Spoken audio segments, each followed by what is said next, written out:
શ્રીદત્ત વ્યાસ પ્રસ્તુત કોમેડી ખીચડી.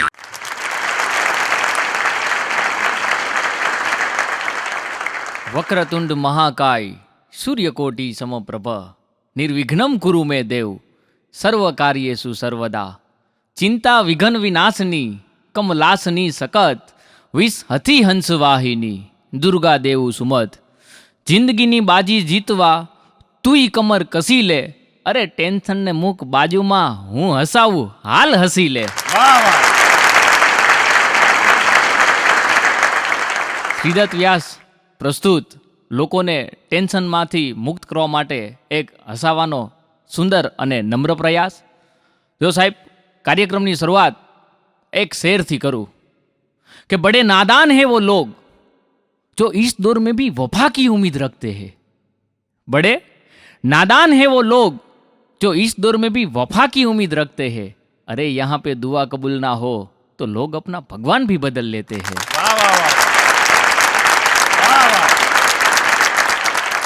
આ તમે બધા હિમજ્યા પણ બાકી હવે ગયા અઠવાડિયે ગામડામાં પ્રોગ્રામ દેવા ગયો તો ન્યા જઈને મેં કીધું કાર્યક્રમની શરૂઆત એક શેરથી કરું તો એક ભાભો ઊભો થયો મને કે મોટા તારે અહીંયા ગામડામાં આવીને શેરની વાતો કરવી છે. હવે આને ક્યાં જઈને પહોંચવું? પણ સાહેબ જો જીવનમાં હાસ્ય જરૂરી છે. અત્યારે માણસ અનલિમિટેડ ટેન્શનમાં છે. હાઈલો જાતો હોય ને થાંભલા એરે ભટકાય, થાંભલાને ચોરી કરીને વયો જાય. અઘરા માણસો છે અને મારી તમને સલાહ છે કે જે માણસ દાંત ન કાઢે એનો ભરોસો ન કરવો, એને વેવાય ન કરવો, અને પાછો બહુ દાંત કાઢે એનોય ભરોસો ન કરવો. કોક ગુજરી ગયા હોય ત્યાં દાંત ન કઢાય, ભૂંડા લાગી. અને મારી તમને સલાહ છે કે કોઈની સલાહ માનવી નહીં. જો માણસ મૂર્ખ બને ને ત્યાંથી હાસ્ય ઉત્પન્ન થાય. અહીંયા પ્રોગ્રામમાં આવતો હતો ને, ભૂખ લાગી હતી તો એક જગ્યાએ મેં બોર્ડ વાંચ્યું કે 5 રૂપિયામાં દૂધી હલવો. મેં કીધું આવી બધી મોંઘવારી અને 5 રૂપિયામાં દૂધી હલવો? મેં કીધું ખાઈ જ લેવાય, મુકાય જ નહીં. ત્યાં ગયો, એક ભાઈ ઊભા હતા. મેં કીધું આ 5 રૂપિયામાં દૂધી હલવો? તો કે હા અહીંયા જ છે ને. મને કે લાવો પૈસા. એટલે મેં 5 રૂપિયા આપ્યા. અંદર મને રૂમમાં લઈ ગયા તો દોરી આરે દૂધી લટકાવીને બાંધેલી હતી. મને કે દૂધી હલવી લ્યો. હવે આને મોંઘવારી નડે? ગાડિયા જ કરવા હે માણસોના. પછી ત્યાંથી આગળ મેં કીધું કંઈક નાસ્તો કરી લો. તો ત્યાં સમોસાવાળાની રેકડી હતી. તો સમોસાવાળાની રેકડી મેં કીધું સમોસા ખાઈ લો. તો સમોસા આપ્યા મને, અને મને કે ચટણી કઈ આપું, લાલ કે લીલી? એટલે મેં કીધું આ બેમાં ફેર શું? મને કે અઠવાડિયાનો. હવે આને તમે ક્યાં જઈને પહોંચો? તો પછી હજી અહીંયા આવતો હતો ને લિફ્ટમાં, તો એક ભાઈ મને ભેગા થઈ ગયા. મને કે ચંદ્રેશભાઈ જય માતાજી. મેં કીધું જય માતાજી. મને કે ઓળખો? મેં કીધું ના. મને કે ગજબ ના છો, હમણાં તો જય માતાજી કીધું મેં. હવે આને કેવી રીતે તમે જઈને પહોંચો? પણ આમાં જેટલા જુવાનિયાઓ મારી સામે બેઠા છે અને જેટલા જુવાનિયાઓ ટેલિવિઝન અને નેટના માધ્યમ દ્વારા જોવો છો, નિહાળો છો, એ બધાને એક સૂચના છે, સલાહ છે મારા તરફથી કે બાઇક લઈને રસ્તામાં જતા હોય અને કોઈ સુંદર મજાની છોકરી જોવો તો એ પહેલાં આટલું મગજમાં યાદ રાખી લેજો કે નજર હટી દુર્ઘટના ઘટી. ધ્યાન રાખજો ભાઈ. હમણાં એક જણો મને કે યાર કે એવો કાંઈક ધંધો કયો ને કે એમાં મહેનત કોક બીજા કરે અને પૈસા આપણને મળે. મેં કીધું એક કામ કર, સુલભ શૌચાલય ખોલી નાખ. હા, તારે જળકઢા કંઈ કરવું જ નથી. એક બેન એના ઘરવાળાને કહે કે કાલ રાત્રે નીંદરમાં તમે મને કેવી ગાયડું આપતા હતા. એનો ઘરવાળો કે એ તો તારો વેમ છે કે હું નીંદરમાં હતો. મારી ભત્રીજી હે તો મારા ભાભી છે જ આખા માથાને, પાછો મારો ભાઈ રહ્યો ને થોડોક રંગીન મિજાજનો હે. તો હમણાં વોકિંગ કરવા જતો હતો તો મારા ભાભી મારી ભત્રીજીને કે ગઈ કે તાર પપ્પા ભેગી વોકિંગ કરવા જા, અને જોજે કોઈ છોકરીઓ સામું મળે હે તો તારો પપ્પા એને ટીકીને જોવે હે કે આંખું બંધ કરી દે છે. તો મારી ભત્રીજી મારા ભાઈ ભેગી વોકિંગ કરવા ગઈ. વોકિંગ કરીને 2 જણા આવ્યા. એટલે મારા ભાભીએ મારી ભત્રીજીને પૂછ્યું કે શું થયું, ગઈ હતી પપ્પા ભેગી હારે? જોયું કોઈ છોકરીઓ મળતા હતા સામે જોતા હતા, શું કરતા હતા? તો કે હા, એ કે મમ્મી કે કોઈ છોકરીઓ સામે મળતી હતી ને તો પપ્પા કે આંખ બંધ કરી દેતા હતા. તો મારા ભાભી કે તો વાંધો નહીં. મારી ભત્રીજી કે પણ સાંભળ તો ખરા મમ્મી, પણ એક જ આંખ બંધ કરતા હતા. હો, આને તમે ક્યાં જઈને પહોંચો? અઘરો જમાનો છે સાહેબ. હમણાં તો એક જણાએ એક ભાઈનું રાતના 2 વાગે મકાન ખખડાવ્યું. 2 વાગે મકાન ખખડ્યું, કીધું ખોલો. તો ઓલો આંખું ચોરતા ચોરતા એને મકાન દરવાજો ખોઈલો અને ઓલા કીધું શું કામ છે? તો કે ભાઈ જરા ધક્કો મરાવી દ્યો ને. અને આનો મગજ ગયો, રાતના 2 વાગે ધક્કા મરાવવાનું કેસ, તને શરમ નથી આવતી? એમ કે દરવાજો કર્યો બંધ. અને પથારીમાં હૂતો ને એને વિચાર આવ્યો કે એક માણસને રાત્રે 2 વાગે મારી મદદની જરૂર પડી, મારે મદદ કરવી જોઈએ. તો એ દરવાજો ખોલીને રાડ પેડી, એલા ક્યાં ધક્કો મરાવવાનો છે? તો લોકો હિંચકે બેઠો છું. આને મોંઘવારી નડે. પણ સાહેબ, જે સમયમાં તમને આનંદ મળે ને એ આનંદ કરી લેવો. જે સમયમાં જે વસ્તુ મળી હોય ને સાહેબ, તો આનંદ કરી લેવો. તરસ લાગી હોય તો પાણી પી લેવું. દૂધ, કોલ્ડ્રિંક કે લચ્છીની રાહ ન જોવી, નકર હેરાન થઈ જાઓ, પાણીમાંથી નહીં જાઓ. એનો તમને એક દાખલો દઉં. રાજકોટથી ચોટીલા જવા માટે બસ ઉપડી, હોસ્પિટલ જો કે બસ ઊભી રહી અને 70 વર્ષના માજી ચડ્યા બસમાં. માજી ચડ્યા ને તો 56 સીટની બસ, આખી બસમાંથી કોઈ ઊભું ન થયું, બધાય બેઠા રહ્યા. અને ત્યારે ડ્રાઈવરને દયા આવી કે માજી તમને વાંધો ન હોય ને તો અહીંયા બોનટ ઉપર ગાડલી નાખી દઉં, ત્યાં બેસી જાશો. ત્યારે માજીએ બહુ સારો જવાબ દીધો કે દીકરા, યહાં પે તો સબ હમ સફર હે, હમ દર્દ કોઈ નહીં.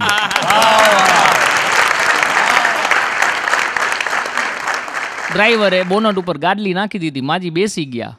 બસ હોસ્પિટલ ચોકેથી હાલતી થઈ અને કુવાડવા ઊભી રહી ને તો એક 22 વર્ષની જીન્સ ટોપ પહેરેલી છોકરી બસમાં ચડી. તો 3 જણા ઊભા થઈ ગયા કે બેન અહીંયા બેહો. પણ છોકરી ખાનદાન ઘરની હતી, બેઠી નહીં કે ના હું ઊભી છું, કમ્ફર્ટેબલ છું. ત્યારે માજી બોનટ ઉપર બેઠા બેઠા બોલ્યા કે દીકરા બેહી લે, અત્યારના જમાનો છે, બાકી 40 વર્ષ પછી તારે બોનટ ઉપર બેહવાનો જ વારો આવશે. એટલે સાહેબ, જે સમયે આનંદ મળે ને એ સમયે આનંદ કરી લેવો. આ મારી તમને બધાને સલાહ છે. હમણાં એક જણો તો હનુમાન દાદાના મંદિરે ગયો. ને તો હનુમાન દાદાને તેલ ચડાવ્યું. બીજા શનિવારે તેલ ચડાવવા ગયો તો હનુમાન દાદા બહાર જ ઊભા હતા. કે વરદાન માગી લે. તો ઓલો કે હું વરદાન માગી લઉં? હજી ગયા શનિવાર પેલો હતો, આજે બીજો શનિવાર છે. આ મારી પેલા કેટલા લોકો રહ્યા વર્ષોથી તેલ ચડાવે, એને પ્રસન્ન ન થયા ને મને પ્રસન્ન થઈ ગયા. હનુમાન દાદા કે તું મગજમારી કરમાં બકા, વરદાન માગી લે. તો કે નહીં, પેલા કયો તમે પ્રસન્ન હું કામ થયા? તો કે ગયો શનિવાર તારો પેલો હતો. તો કે હા. એ કે તું કેવું તેલ લઈ આવ્યો હતો? એ કે ગદા સાઈડમાં રાખીને આખું અઠવાડિયું માથું ખંજોરું પડ્યું હતું. બરેલું ઓઇલ મારા બેટાએ દાદાને માથામાં ધાઈબડું હતું. બોલો. અને આ તાલી પાડો તો બધા એકી હારે પાડો, એની મજા હે. હમણાં કાર્યક્રમમાં ગયા ને મેં કીધું કે ભાઈ તાલી પાડો, જો તાલી પાડો ને એટલે આપણા 2 હાથના પોઈન્ટ ભેગા થાય ને એટલે શરીર નિરોગી રહે. એની સાબિતી આપું તમને.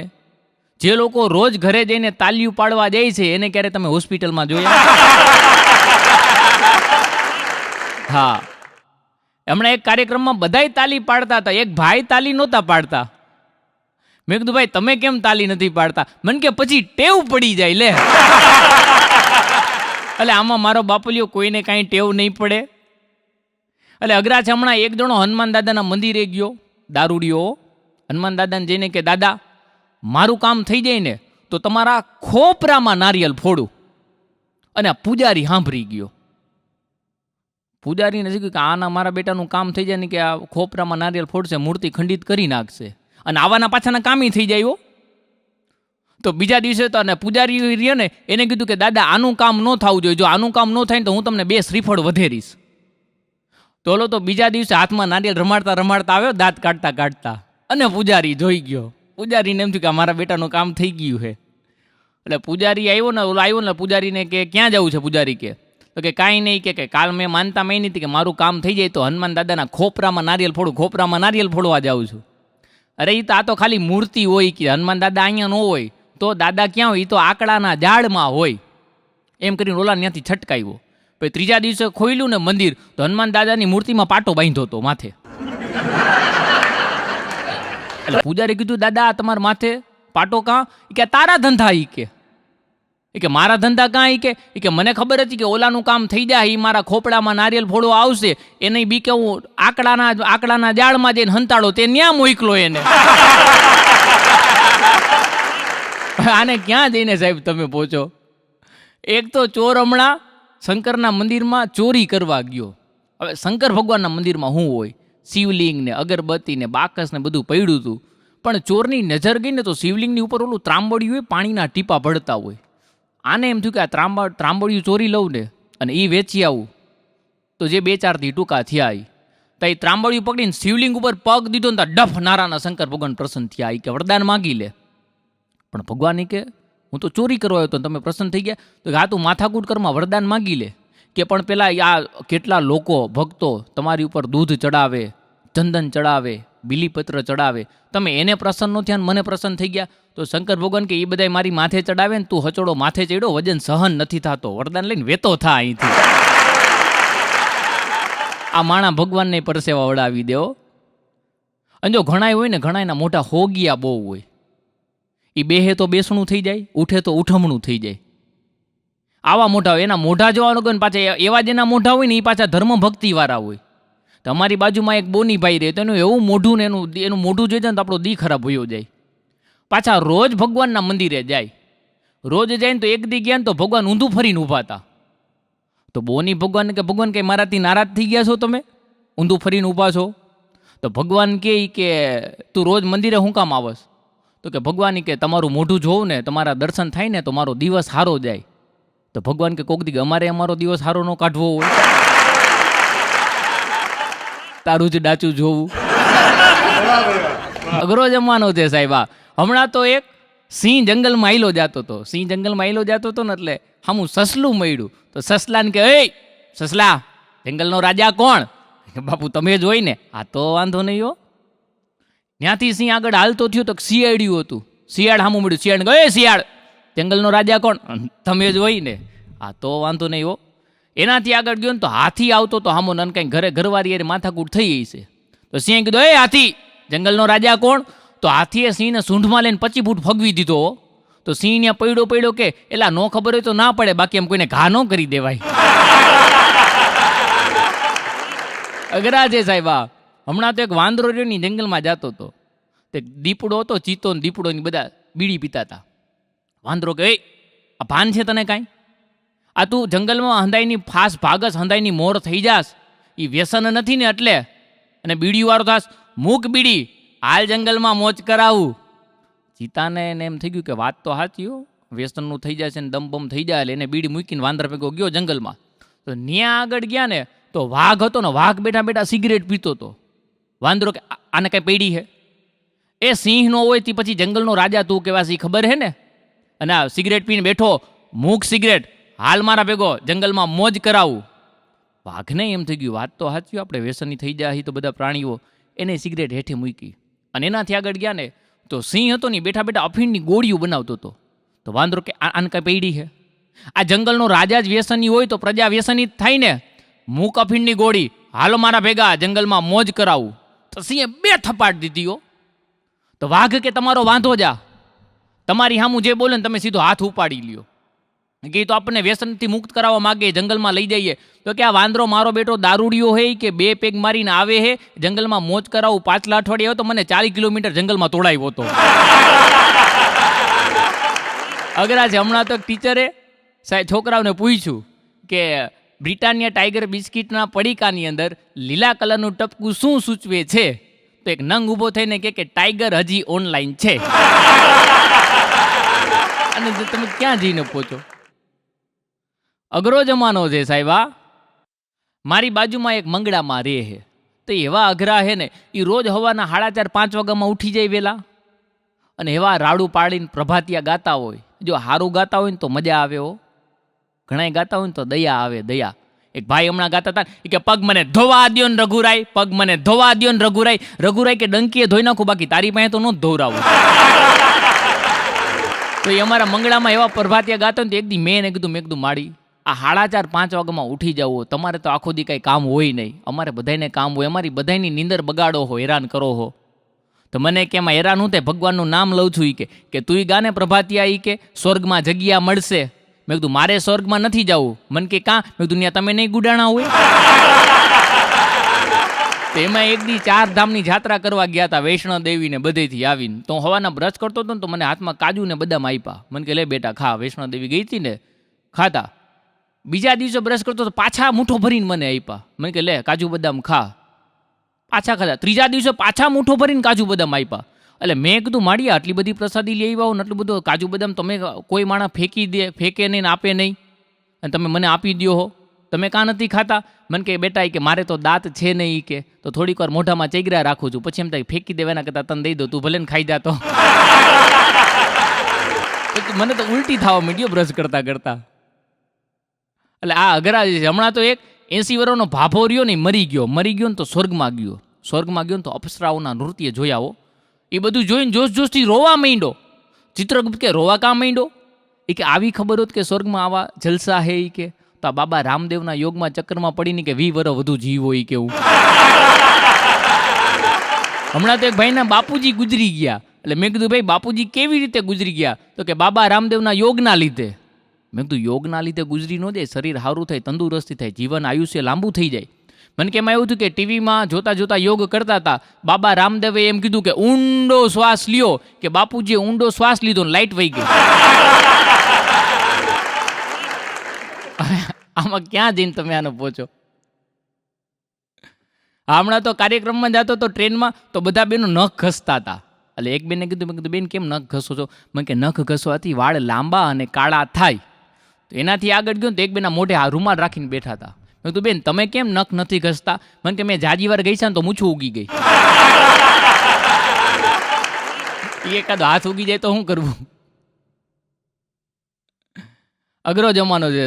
પણ સાહેબ આપણો ભારત દેશ તો સભ્યતાનો દેશ છે, સંસ્કૃતિનો દેશ છે. અને એમાં આપણી ગામડાની કેવી સાહેબ સંસ્કૃતિઓ હતી હે.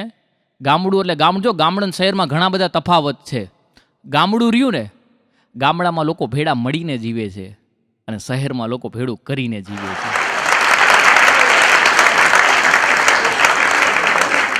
આનાથી બીજો એક તમને દાખલો તફાવત કે ગામડાની માલિપા ગાયું રહી ને એ ફળિયામાં રાખવામાં આવતી અને કૂતરા શેરીમાં 12 આટા મારતા. અને શહેરની અંદર અત્યારે કૂતરાને ઘરમાં રાખીને બેઠા છે અને ગાયું રસ્તા ઉપર રખડતી હોય છે. આ આપણું ગામડું. એનાથી આગળનો સાહેબ એક તમને દાખલો દઉં. મુંબઈની અંદર એક જણો બપોરે 2 વાગે જમવા બેઠો અને એમાં કોઈ જઈને પૂછ્યું કે ભાઈ આ બપોરે 2 વાગ્યા, હવે ઠેઠ કાં તમે જમવા બેઠા?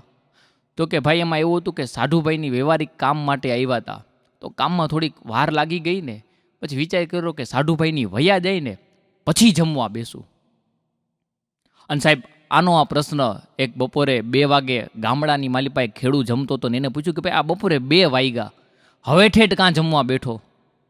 સાહેબ ત્યારે ખેડૂ જવાબ આપે છે કે આજે વાડીએ કામ કરતાં કરતાં આવતા 1:30 જેવું થઈ ગયું. હાથ પગ મોઢું જોયા ને તો 1:45 થઈ ગયા. પછી એમ થયું કે લાવ ને 1:45 થી 2ની વચ્ચે શહેરમાંથી બસ આવે છે, કદાચ એમાં કોઈક હારે મહેમાન આવે ને તો એની હારે બેહીને જમવું, એની રાહ જોવામાં 2 વાગી ગયા. સાહેબ આ આપણું ગામડું. સાહેબ ત્યારે કેવું પડે કે આશરો એનો સાવ છે નાનો અને આભ જેવો આવકાર, અંગ ન હોય ઉજળા એના પણ એના દિલ જોજો દરિયાળ, ઝૂંપડીએ કોઈ તો જાજો એના મહેમાન તમે થાજો. સાહેબ આ આપણું ગામડું. અને એમાંય અમારે તો જામનગરના પિંગળસિંહ બાપુ તો લખે છે કે જેમ ભાગ્યશાળી માણસના હાથમાંથી જેમ રેખાઓ નીકળે ને એમ આપણા સૌરાષ્ટ્રમાંથી 250 નદીઓ નીકળી છે. એમાંથી મને થોડી ઘણી આવડે એ આપની સમક્ષ રજૂ કરું કે જેમાં મચ્છુ, આજી, ન્યારી, મીણસાર, માલણ, શેત્રુજી, ઝોલા, ગોંડલી, હિરણ, ધાણો, ધાતરવડીને ગેલ, વર્તુળ, ભોગાવો, મોજને, ઓજતને, ઉંબેને, ભાદરને, બ્રાહ્મણીન, રાડીન, સાબરીન, સાટલીન, બિલગંગાન, ભોગાવતી, રૂપમતી, રંગમતી, વેદમતી, મધુમતી, ઊંડને, મતવારને, ઉતાવળીને, ઢાંઢવડી, ધ્રાફળને, રંગોળીને, વેણુકપિલા, રેણુકા, સાકરોડીને, કાળુભાર, સાપેણને, રૂપેણને, ગોમાલને, ફૂલજરને, આસુદરીને, સરસ્વતી, નાવલીન, ઠેબી, ગોમતીન, સાંગાવડી, મેમતીન, કોચલી, સાનીને, જાંબુને, કિલોરીન, જામવાડી, ત્રિવેણીન, નોડીન, ગુડાજડીને, ગોળી, સિંગોડીન, કાલીસર, આંબાજડ, સરનાર, શેરને, જેલકોચલી, મેંગણને, લીલુડીન, સુખભાદરને, મચુંદરી, રીબડીન, ઘોડાવડી, બોગડી, બગળ, વસઈને, ખારીન, ચંદ્રભાગા, નીલકા, ઘીને, તેલીન, મેથાળો, રાત્રી, જમણીન, વાસાવડી, સુરૈયાન, ચાચરવાડી, ઉટડીન, બુઢણપડી, ભઠ્ઠીને, જેઠીન, માદેવકીન, રાવળને, ફોફરને, કેરીને, કલમરને, બેટીને, મેઘલીન, બ્યાચારી, જાંબુમલને, મનવાર, ગૌતમીઓન, પાદળીઓન, ધાનીવેલો, રંગોળીન, પોપટીને, દેવકાન, કિલોઈ, મહાન, સીતાપુરી, સોરઠી, ઉબલી, વેદલી, ઘોડાદ્રોઈ, વાચાડ, સિંહળ, ડોંગી અને વાડોલ. સાહેબ આટલી નદીઓ આપણી સૌરાષ્ટ્રમાંથી નીકળી છે. તો એ પ્રોગ્રામ માટે મને શ્રીદત્તભાઈનો ફોન આવ્યો.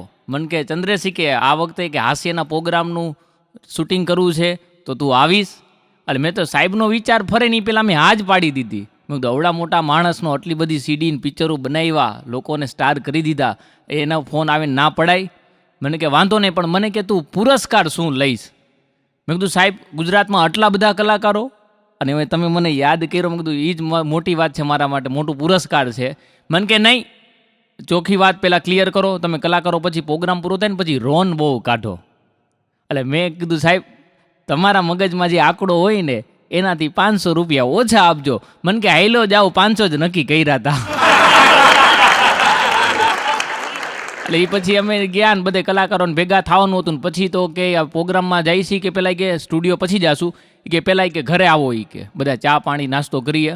એટલે કીધું સાહેબ પ્રોગ્રામનું મોડું થાય ને આટલા બધા કલાકારોને લઈને ઘરે ક્યાં જવું? કે ના ના, કે ઘરે આવ્યા વગર જવાય નહીં, મહેમાન ગતિ પાછી હારી હો સાહેબની. તો ઘરે ગયા ને એટલે ભાભીએ કીધું કે ચા પીશો કે કોફી? એટલે 1-2 કલાકારોને વાયડા હોય એમ કે અમે કોફી પીશું, એટલે દૂધ તો એ બધું લઈ જાય. એટલે પછી કીધું એક કામ કરો ને, ચા કોફી કાંઈ નહીં, ઠંડુ ફટાફટ કરી નાખો. તો શ્રીદત્તભાઈ કામ કરું એ કે તમારા બધા માથે જ્યુસ લેતો આવું. તો ભાભી કહેવાય આવા હાટું જ્યુસ લેવા જવાય? બેસો ઘરમાં, હમણાં બનાવી નાખું. પણ કે 15 કલાકારો, અરે હમણાં જ્યુસ 2 મિનિટમાં રેડી. તો ભાભી રસોડામાં ગયા ને 5 મિનિટમાં તો જ્યુસ આવી ગયું. અવડા મોટા જ્યુસના ગ્લાસ. તમે બધાએ જ્યુસ પીધું, ગ્લાસ મૂકવા ગયા ને તો શ્રીદત્તભાઈ ત્યાં રસોડામાં ભાભી અરે વાત કરતા હતા કે ઘરમાં નાનકડું જ્યુસર છે, આ 15 કલાકારો, આટલી વારમાં જ્યુસ બનાવ્યું કેવી રીતે? તો કે એમાં કાંઈ ન હોય, વોશિંગ મશીનમાં બનાવી નાખ્યું. ત્યાં ખબર પડી અમારે કલાકારીને મોઢે ફીણ આવી ગયા હતા. અઘરું હમણાં એક જગ્યાએ કાર્યક્રમ હતો ને, તો કાર્યક્રમની અંદર કોઈ જોવા નહોતું આવતું. ટિકિટના ભાવ હતા 200 રૂપિયા, કોઈ ટિકિટ નહોતા લેતા. આયોજકે બાર બોર્ડ મારી નાખ્યું કે મફતમાં પ્રોગ્રામ છે. નીચે બધા બેહવા માંડ્યા, બોલો આખું ફૂલ થઈ ગયું. ઓલા કીધું પણ આમાં તો ખોટમાં જાહી. અંદરથી બહારથી સ્ટોપર કરી દીધી બંધ, અને પછી એનાઉન્સ કર્યું કે હવે જેને બહાર જવું એ 200 રૂપિયા બહાર નીકળવાના. હવે આ બુદ્ધિના ગાડીએ તમે ક્યાં પહોંચો? હમણાં તો એક જગ્યાએ રેકડીએ, નાસ્તાની રેકડીએ બોર્ડ માર્યું હતું કે 10 રૂપિયામાં વડાપાવ અને સાથે છાશ ફ્રી. મેં કીધું 10 રૂપિયામાં વડાપાવ ને સાથે છાશ ફ્રી? ચા નહીં 10 રૂપિયા હે. મેં કીધું આ મોકો મુકાય નહીં. એટલે મેં કીધું લાવો વડાપાવ. 10 રૂપિયા દીધા વડાપાવ. મેં કીધું છાશ? મેં કે લાવો કંઈક વાસણ લાવો. મેં કીધું મરી ગયા કંઈ વાસણ લઈને આવ્યા હોય ઘરેથી? તો મેં કીધું તમારી સગવડ નથી? મને કે ગ્લાસ જોતો હોય તો એના 10 રૂપિયા એક્સ્ટ્રા. અમે તો ખાલી છાશ. મેં કીધું ખોબામાં લેવી છાશ? અઘરા હોય છે. હમણાં તો એક જણો રેલવે સ્ટેશને ગયો, પૂછપરછવાળાને કે અહીંયા શમશાન ક્યાં છે આજુબાજુમાં? તો પૂછપરછવાળા કે શમશાનનું શું કામ હે? તો કે આ ટ્રેનની રાહ જોઈને જે મરી જાય એને બારવા ક્યાં લઈ જવા? હમણાં તો એક જગ્યાએ નોકરીમાં એક સાહેબ કોઈને રજા ન આપે. એમાં એનો કારીગર રજા લેવા ગયો કે સાહેબ મારો દીકરો બીમાર છે, મારે રજા જોઈ છે. એ લોકો દીકરો તો મારોય બીમાર છે, તો અમારે નોકરીએ ન આવું? નહીં મળે રજા? હા હાઈલા આવો હો. થોડાક દી પછી એક બીજો જણો ગયો કે સાહેબ મારી માની તબિયત બહુ ખરાબ છે, મારે ગામડે જવું, મારે રજા જોઈએ. તો કે માં તો મારી એ બીમાર છે, તો મારે હું નોકરી ન કરવી અહીંયા? રજા લેવા હાઈલાવો, હાલતા થઈ જાવ, નહીં મળે રજા. હા. એમાં એક જણાને રજા આપી દીધી. એટલે બધા કર્મચારી કે આ બોસ મરી ગયો, કોઈને રજા ન આપે, તને રજા આપી દીધી. તેવું એને શું કીધું? કે કાંઈ નહીં, મેં એમ કીધું કે મારી ઘરવાળી દૂધવાળા રે ભાગી ગઈ. હવે એમાં તો ઓલો નો કે ઘરવાળી તો મારી ભાગી જાય તો મારે નોકરીએ રજા નો રાખી દેવી. અઘરા માણસો છે સાહેબ. પણ જો માં રહી ને, માં ને પત્ની, માં હોય ને, માને દીકરાની રગે રગની ખબર હોય અને પત્નીને દુખતી રગની ખબર હોય. એક બેન તેના ઘરવાળાને કે રાતના તમે મારી સામું જોઈને હુતા હોય તો, તમે મૂંધું ફરીને હુવો હો ને તો પછી મને બીક બહુ લાગે છે. તેનો ઘરવાળો કે પણ કે તારી સામું જોઈને હું તો મને બીક લાગે એનું શું? અદ્ભુત માણસો છે. હૈયાની વાત હોઠ પર આવી ગઈ, હવે દુખતી રગ દબાવવાનો વારો છે. હૈયાની વાત હોઠ પર આવી ગઈ, હવે દુખતી રગ દબાવવાનો વારો છે. પવિત્રતાની વાતો કરનારને પૂછજો કે શું તમારે આંગણે તુલસીનો ક્યારો છે? અને જમાનો કાળો નાગ ખાલી વાતું હવે તો નાગને પણ ઝેર પીવાનો વારો છે. હમણાં એક જણો તો બેંકમાં ગયો કે લોન જોઈ છે, તો બેંકવાળા કે કેવી લોન જોઈ છે, તો કે માલ્યાને આપીને એવી. અઘરું છે સાહેબ આ બધું. જો બેંકવાળા રહ્યા ને એ બોલપેનું બાંધીને રાખે, મેડિકલ સ્ટોરવાળા કાતરું બાંધીને રાખે, સ્ટેશનરીને ઝેરોક્સવાળા સ્ટેપલર બાંધીને રાખે, પાણીના પરબવાળા ગ્લાસ બાંધીને રાખે, છોકરીઓ મોઢે ચૂંદડિયું બાંધીને રાખે.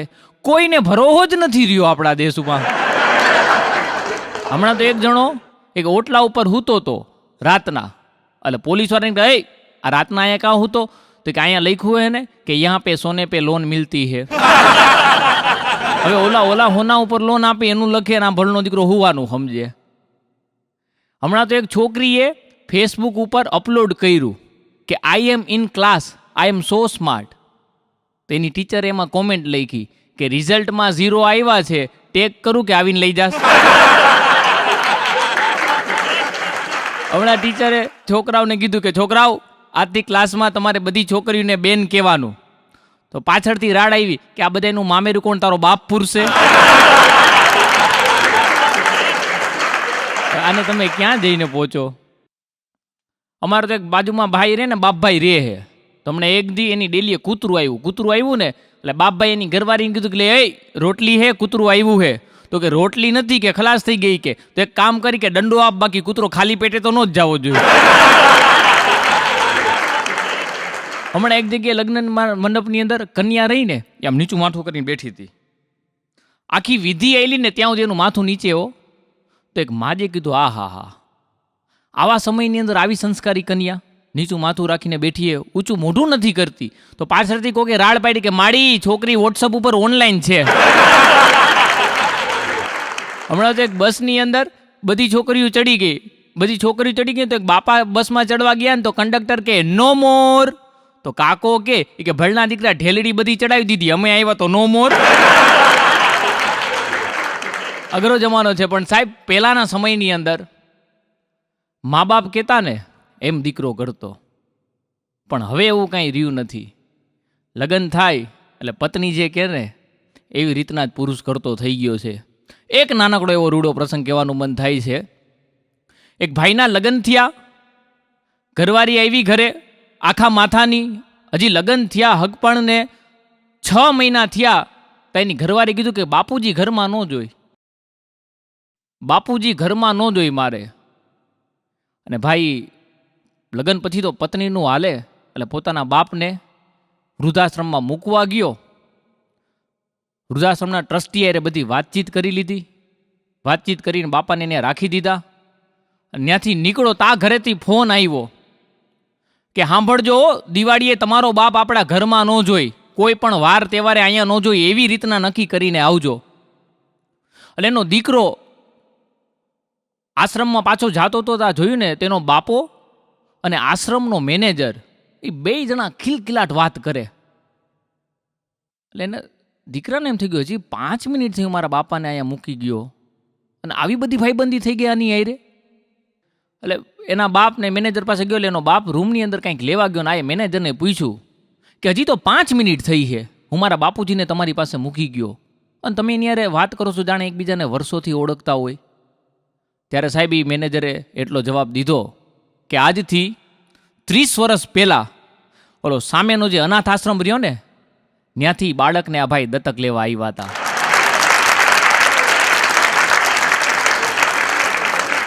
આ આપણી કરુણતા છે. પણ સાહેબ આપણે ગુજરાતીઓ છેલ્લે એટલું કહીશ કે સંસ્કાર લક્ષ્મીનું સદન છે ગુજરાત અને સંસ્કૃતિનું શ્રેષ્ઠ ધન છે ગુજરાત. અરે કેમ ન લે અભિમાન ગુજરાતીઓ કે જેમનું વાલું વતન છે ગુજરાત. આપ બધાએ જે મને શાંતિથી સાંભળો, છેલ્લે બસીર બદ્રનો એક શેર કહી અને મારા શબ્દને વિરામ આપું કે સિતારો કો આંખોं में महफूस रखना क्योंकि बहुत देर तक रात ही रात होगी. सितारों को आंखों में महफूज रखना क्योंकि बहुत देर तक रात ही रात होगी. मुसाफिर है हम भी, मुसाफिर हो तुम भी, किसी ना किसी मोड़ पर फिर मुलाकात होगी. आभार. जय माता दी.